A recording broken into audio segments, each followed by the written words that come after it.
అని చెప్పారు. పరిపూర్ణమైన ప్రేమ భయమును వెళ్ళగొట్టును. తర్వాత ధనంతో కూడినది కాడు. పరిపూర్ణత లేకుంటే భయం అనేది చోటు చేసుకుంటారు. అందుకనే దేవుని యొక్క వాక్యంలో మనం జయించాలి. దేన్ని జయించాలి అన్నటువంటి భయాన్ని జయించాలి. చివరి దినాల్లో ఈ భయాన్ని మనం జయించేవాళ్ళని ఉండాలి. చూడండి, భయం ఏం చేసిందో ఒక మాట మనం చూసుకొని ముందుకు వెళ్దాం. మార్క్స్ వార్త 16వ అధ్యాయము 7-8 వచ్చిన. మార్క్స్ వార్త 16వ అధ్యాయము 7-8 వచ్చిన.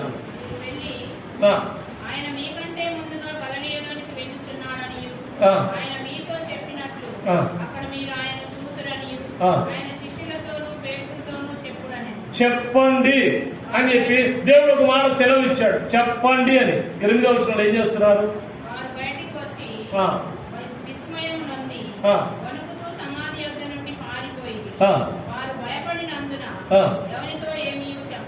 భయపడినందున దేవుడు మేము చెప్పండి అంటే వారు చెప్పలేదు. కారణం భయం. ఈ భయం ఎంత పని చేస్తుందో చూడండి. దేవుడు చెప్పినది కూడా చెప్పనీయకుండా ఈ భయం అనేది అలా కబలించేదిగా ఉంటుంది.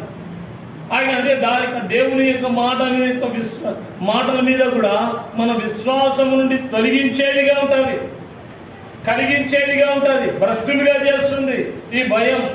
ఒక మాట చెబుతాం. ఎందుకంటే అందుకనే దేవుడు మరి ఈ దినం ఉన్నటువంటి విశ్వాసము రేపటి మనకు కనబడటంలా, రేపుండే విశ్వాసము ఎల్లుండి మనకు కనబడటంలా. అందుకని మన విశ్వాసంలో తేడాలు వస్తున్నాయి. విశ్వాసము తగ్గిపోతుంది, తరిగిపోతుంది.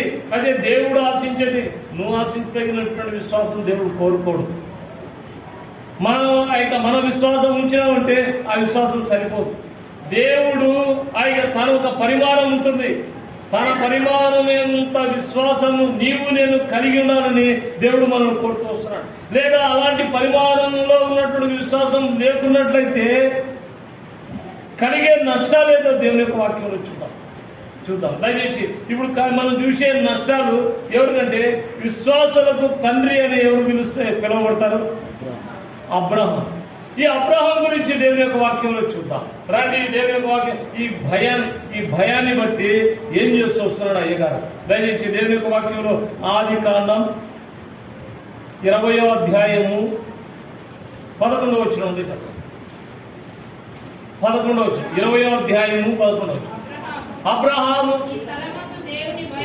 ఈ స్థలమందు దేవుని భయము కొంతైనను లేదు, నన్ను చంపుదురని చేసి తిని. అంతేకాక నిజమే కాదు. 13వ వచనం నిదానంగా చదవండి. 13వ వచనం చాలా అవసరం. దేవుడు నన్ను నా తండ్రి ఇల్లు విడిచి దేశాంతరం పోవునట్లు చేసినప్పుడు ఆ జ్ఞాపకం చేస్తాడు. ఇప్పుడు కొద్దిగా ఆగుతాం. ఎప్పుడు చేశాడు? ఎక్కడ చేశాడు? చెప్పండి. నా తండ్రి ఇల్లు విడిచి దేశాంతరం పోవునట్లు ఎవరు చేశారు? దేవుడే చేశాడు. ఎప్పుడు చేశాడు? అధ్యాయము 12వ అధ్యాయము అని అంటారు. 1వ వచనం అని అంటాం. ఏమనింది 1వ వచనంలో? నువ్వు లేచి దేశం నుండి, నీ బంధువుల యొక్క నుండి, నీ తండ్రి ఇంటి నుండి నేను చూపించే దేశంలోకి వెళ్ళు అని చెప్పి దేవుడు ఎప్పుడు మాట్లాడినాడు? మొట్టమొదటిగా. అందుకనే అబ్రహాము మొట్టమొదటి యొక్క మాటకు లోబడలేదు. నాకు లోబడలేదు అంటున్నారు. అది ఎట్లా?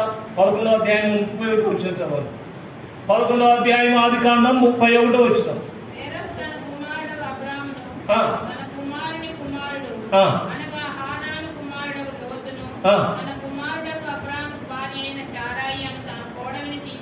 తీసుకొని కనానుకు వెళ్ళుటకు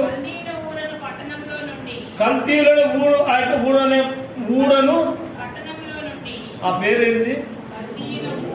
కల్దీయుల ఊర. ఊర. ఆ ఊరి పేరు ఏం పేరు?